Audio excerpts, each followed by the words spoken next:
Hey everybody, welcome back to Game Taffy's presentation of Alice Madness Returns with me, your host, Ben Davis, aka Ben the Wicked.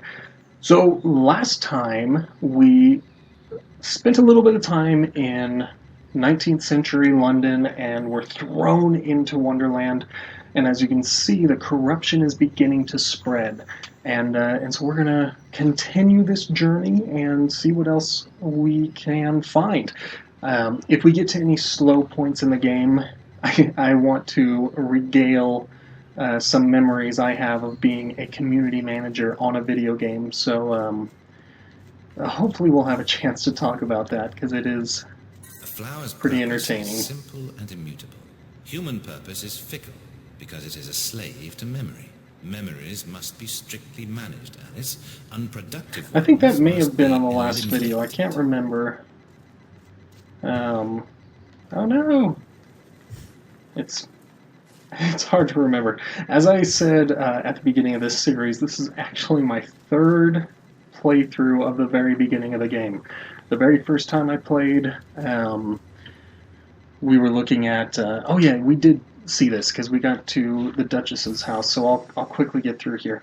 The first time I played, I made the mistake of putting a PlayStation Gold headset in my PS3. Using the gold headset itself was not a mistake. It was the fact that I had this this headset that was isolating all the sound through the USB, and nothing was coming through the capture card. So I had to erase that, start over. I got the sound working, and I didn't adjust the sound settings from within the game itself, or within my computer, and so you had the video game screaming at you while I am whispering sweet nothings in your ear, and in both situations I got a little bit further than this area over here, so now let's keep going.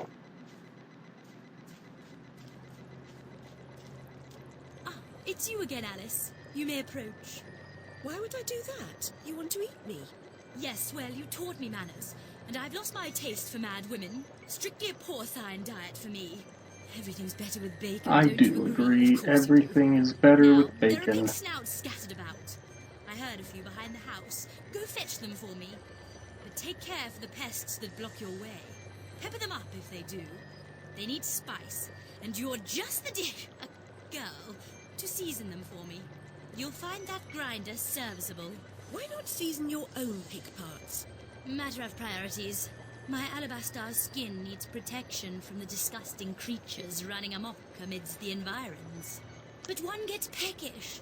Look, all you have to do is listen for the oink, then shoot the snout. You may like the results. I certainly will.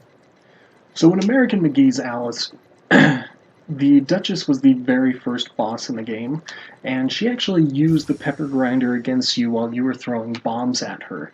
And, you know, for as uninspired as she was as a boss fight, it was pretty freaking rad. When you finally beat her, her head explodes. It's just, I mean, it looks terrible by today's standards, but it was so rad. I was just sitting here like, what?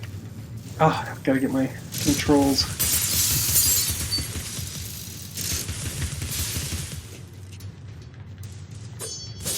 Oop, oop.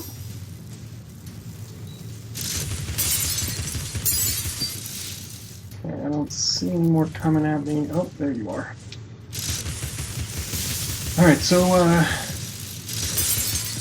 for those of you who don't know, and that's probably most of you, I am the community manager at React Games. We just put out a game called Super Dungeon Bros.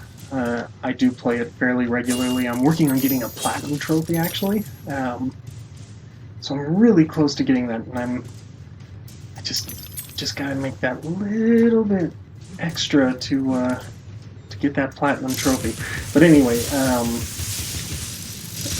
before I was working on Super Dungeon Bros, I was working on a mobile game. I don't think I should say the name of the mobile game, as it is still a project that I work on, and this story is not flattering to its community. But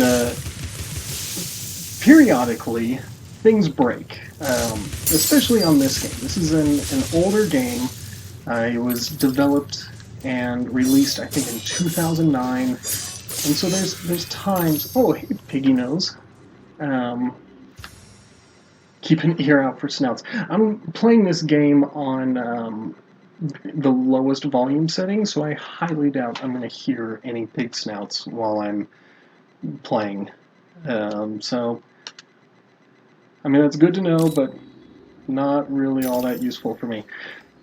So, yeah, things go wrong. In fact, recently, our server farm had a DDoS attack. Not unheard of, but certainly something that players don't like to see.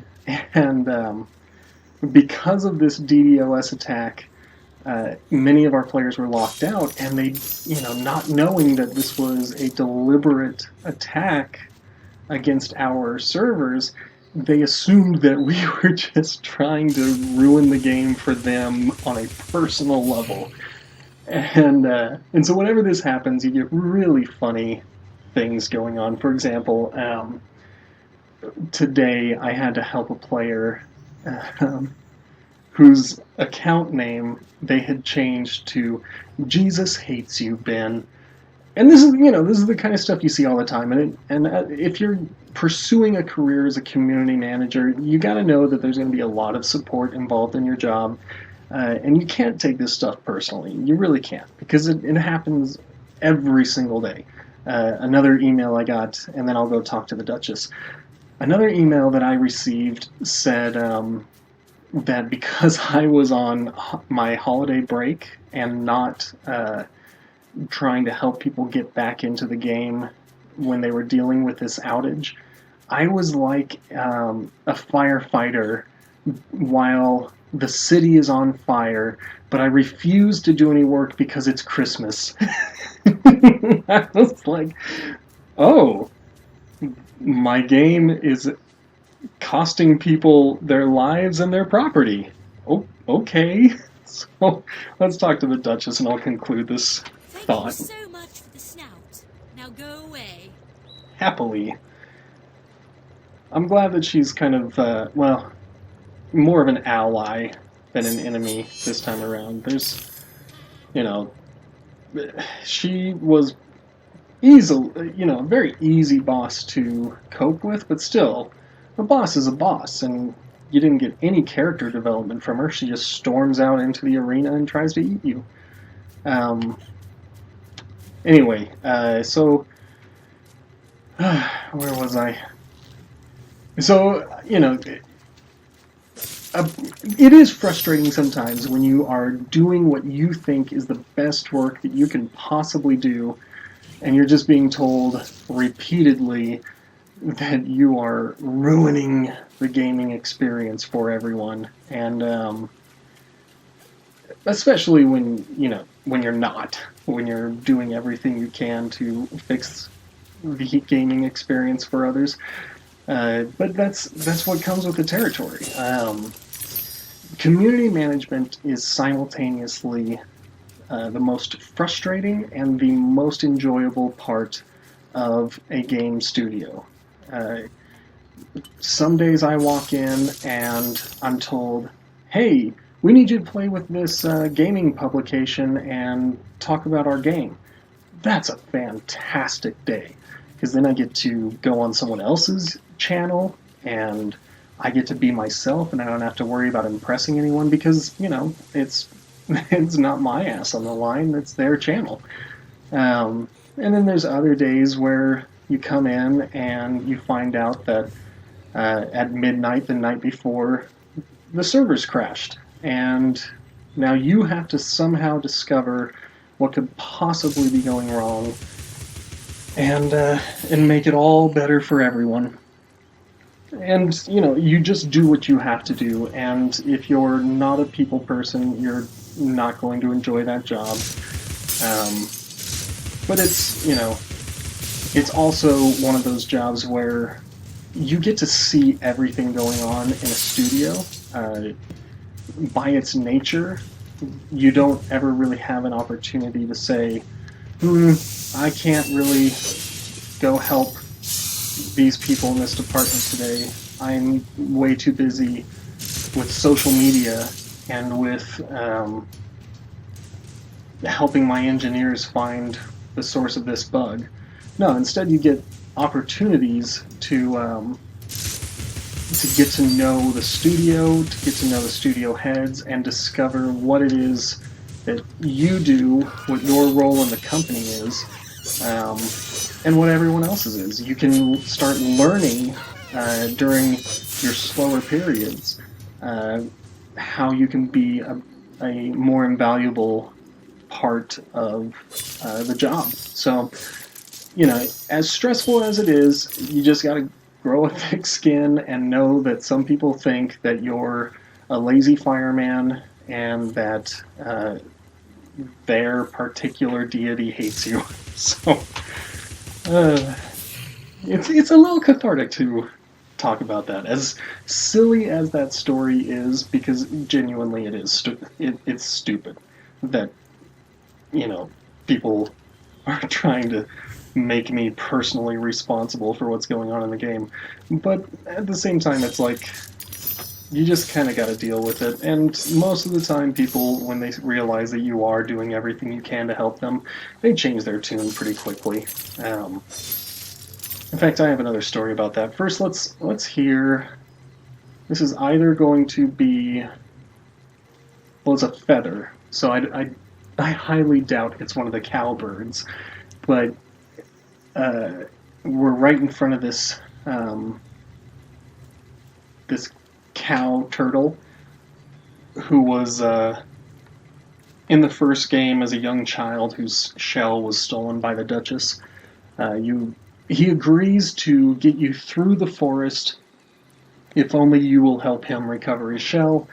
You do that, you're able to swim for a longer period of time before you drown. Hooray, life is good. But he's hardly a significant part of the game, even though he is one of the few characters who follows you around for an entire level. So let's see whose memory this is.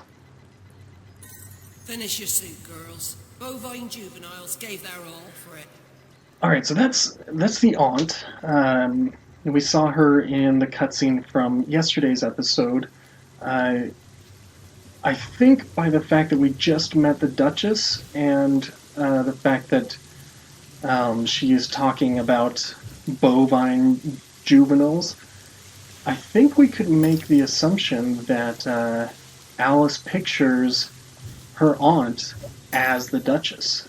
And if that's the case, it makes me wonder who else in this game represents a part of her real life, and she pictures them as people in Wonderland. So, ooh, you might want to get that checked out, Alice. Got bogeys coming out of your eyes. And by bogeys, I mean enemies. Alright, so while I continue exploring Wonderland and finding my way through the corruption, I am going to tell you a story about players changing their tune. So, there was one of the many outages that I've had to deal with and be a part of. There was a player who was threatening to sue me because the game wasn't working, and clearly that's an actionable offense on a free-to-play game. And so I just worked with them and did the best I could to help them, and there's really nothing more I can do than the best job that I am able to do. So after, working with him for a couple of days, I get literally everything straightened out. He is now a happy camper.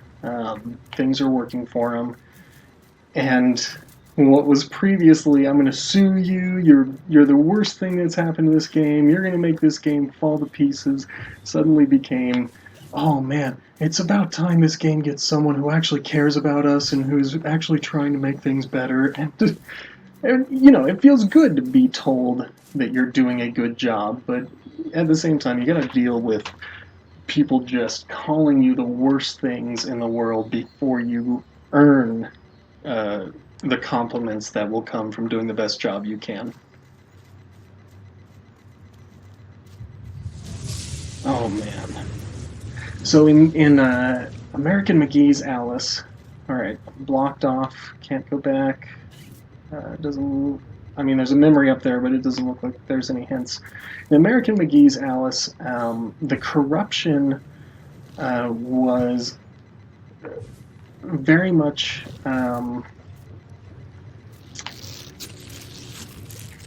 I mean, it was a little more disturbing than what we're seeing here because it was so based in gore. The primary goal of American McGee's Alice was to be a horror game, and I jokingly say the scariest part of that game was its terrible controls. Um, there were, you got later in the game, and when you got to the Hatters stage, that's when you started to see some genuinely scary visuals, but getting there, you just had to deal with terrible controls. Let's see what the doctor says. The railway running through Wonderland sounds charming, but inefficient. Noise and smoke, like snips and snails, perhaps. Best to forget that train. A mock turtle as conductor? Oh, no, I don't think that will do it. So, the main visual style to represent horror in American McGee's Alice was blood and guts, and really poorly rendered blood and guts, because, I mean, we are talking about a game from 2000.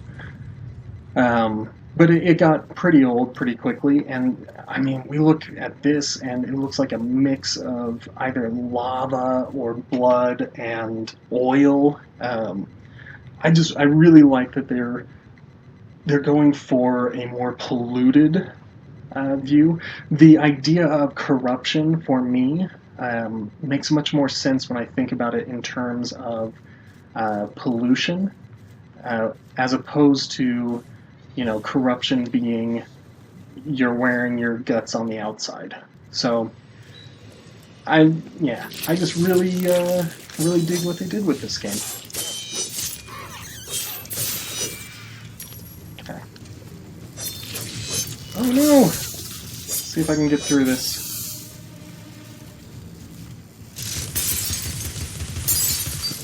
Oh, I'm getting my butt kicked. I just have to kill that thing up there. Good.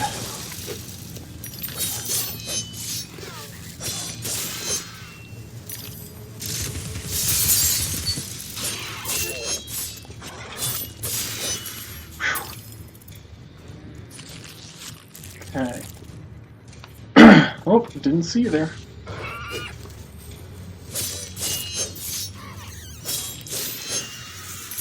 Okay, what's going on?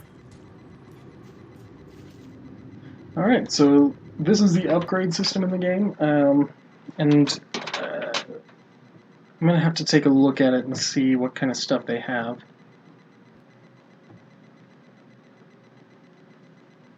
I've looked at this screen, this is the third time now, and I'm really trying to figure out what changes when I upgrade the Vorpal Blade. So help me out here. Look at the Vorpal Blade closely right now, see what it looks like. We'll go to the next one. It doesn't tell me if it's going to become stronger, if there's going to be a visual change. I really don't know anything. So let's see if there's a visual change. I think I've studied it pretty well. I mean, it just looks the same to me. So, I don't know. Maybe I'm missing something. Maybe you guys are sitting here like, duh, this is what it is. But I don't see it. I don't see any changes. predictions, And this disaster is either his I mean, doing or his epitaph. I don't know. So we'll see. Well, there was a little glow, but so I haven't been paying attention, so I don't know um, if that little glowing action is something that was always there, or if that was part of the upgrade. So I don't know. Again, if you know what I should be looking for, if it's visual, if it's like the amount of damage I do, let me know. I've always gotten a little bit further than this part of the game, and we don't see many of the same creatures, and so it's hard for me to be like, oh yeah, clearly it's stronger now, because we're fighting stronger enemies. So I don't know. It's something I'm still trying to figure out. Let's see. Before we move on, Mad Hatter is that away. Oh, darn it. I had a feeling that he was going to be in there too. Okay. I'm just going to like rip him and then just keep fighting him. Oh, he got me. Darn. Those guys are tough because I don't want to stop breaking them. Oh no! Some of the floating islands are falling away. It seems like the corruption is really just taking root now. That was a pretty jarring lighting change. Whee! Whoop! Here.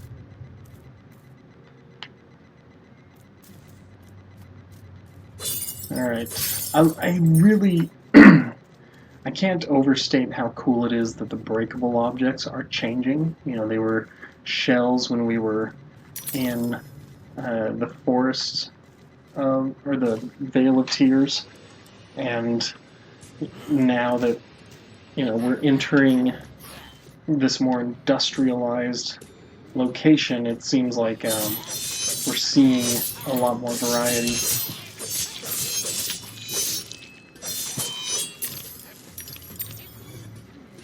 It's really hard to kind of see how their attacks are going to go, because it's hard to know if they are going to do 2 attacks like that.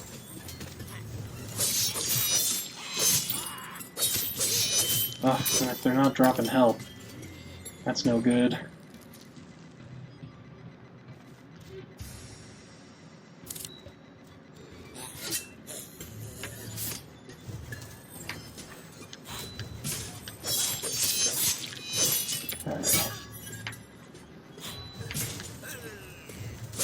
Alright, got some health. Don't see any more enemies coming at me. Don't see any clues. So let's keep going. There's a guy. Ooh, that was a good dodge. I think what the game is trying to tell me is I need to dodge like that.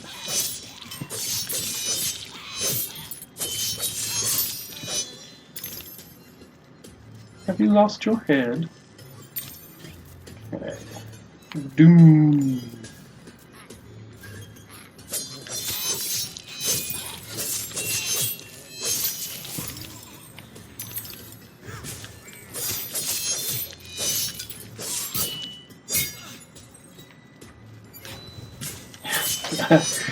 Those guys broadcast their attacks quite well, so it's pretty easy to figure out when they are coming in for a strike. It's the smaller ones, and I thought there was one up there.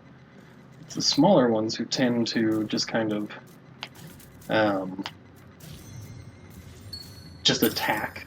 But here we are again on my 3rd run through, and I haven't died, unlike some of the other playthroughs that you'll never see because those videos are permanently deleted. That's pretty cool. Alright, so I'm going to talk briefly about this. In American McGee's Alice, these mechanized warriors were in the Mad Hatter's laboratory, and about midway through the laboratory, it became clear that he was taking the children of Wonderland and stuffing them inside of these machines that we then had to fight and destroy. And so I'm wondering if the Madcaps are like the second generation of Hatter's experiments on the children of Wonderland. Because these Madcaps, they don't look like children at all. They look like tiny versions of the Mad Hatter himself. But what if that's, just his way of changing them in order to make them look like something a little more vicious than a simple child with some gears.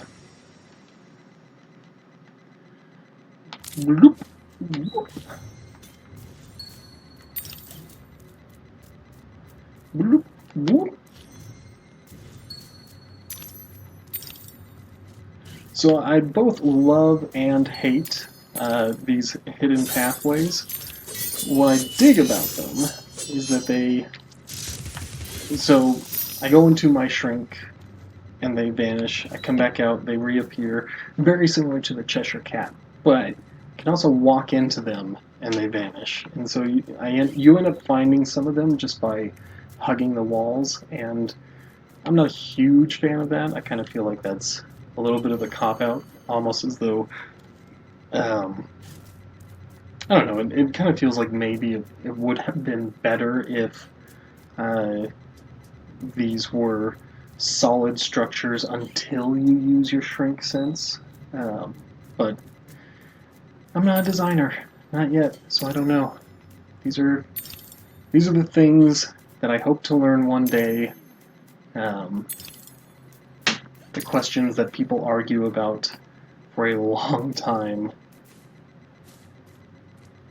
It could have happened that way, Alice.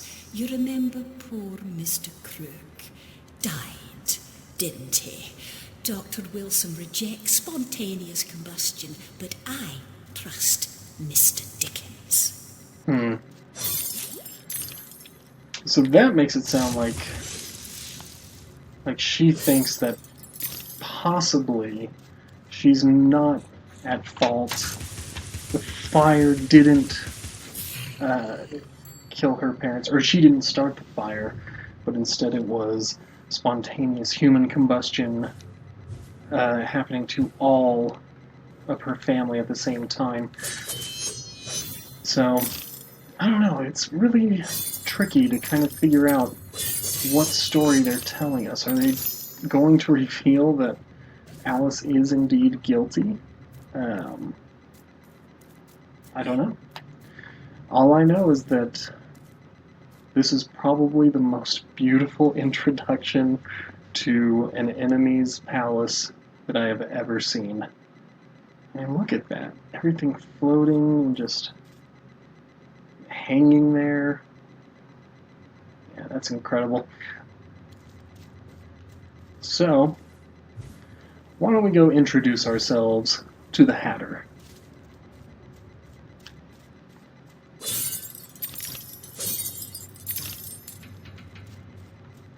Oh, Mr. Hatter, I'm coming to meet you. Yeah, that was quite the butchery of the warriors, wasn't it? No bottles, not even close to the lines in the movie. Fortunately, this is YouTube, and I have a feeling that of the 12 people who view this video, 6 of them have never seen the Warriors. Hatter Industries. So even after I defeated him, revealed him for the villain that he is, appearances, as you know better than most, he's still back in action in Wonderland. Much has changed since your last visit. Dr. Bumby says change is constructive, that different is good. Different denotes neither bad nor good, but it certainly means not the same. Find the Hatter, Alice. He knows more about different than you. But does he know more about the difference between bad and good? Making friends, Alice. You're as randomly lethal and entirely confused as you ever were. I've managed without you so far, Albert. Return to whatever hovels home to you. I'll call if I need you. Predictably rash. It's not a question of if, Alice. It's when. Now hold on, and as they say, shut up. So typical. I gotta say, I love Alice's character in this game. In America McGee's Alice, she was just so incapable. Pretty much any dialogue scene was spent with her crying and everyone lecturing her about how she needed to grow up. Entrances? I suppose I must be grateful nothing's broken. Whereas this time around, she seems to be saying, "Leave me alone. I got this. I can take care of myself. If I have a question, I'll call you. In fact, I'm so capable, I can change my clothes right after crashing a cart into a wall." I mean, that's poise, ladies and gentlemen. And that's going to do it for episode 2. Thanks for watching, guys. My name is Ben Davis. I hope you're enjoying this show, and if you have any questions about, I don't know, the games industry, I'll see if I can get it answered. I work for a fairly small studio. We've been around for a few years, but I'm a newer member to the team.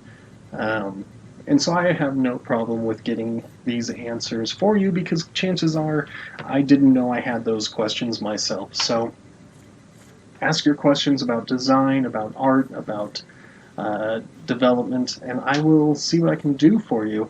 In the meantime, I'm going to continue to think about the message that this game is trying to tell us and regale you with my stories of horror from the life of a community manager.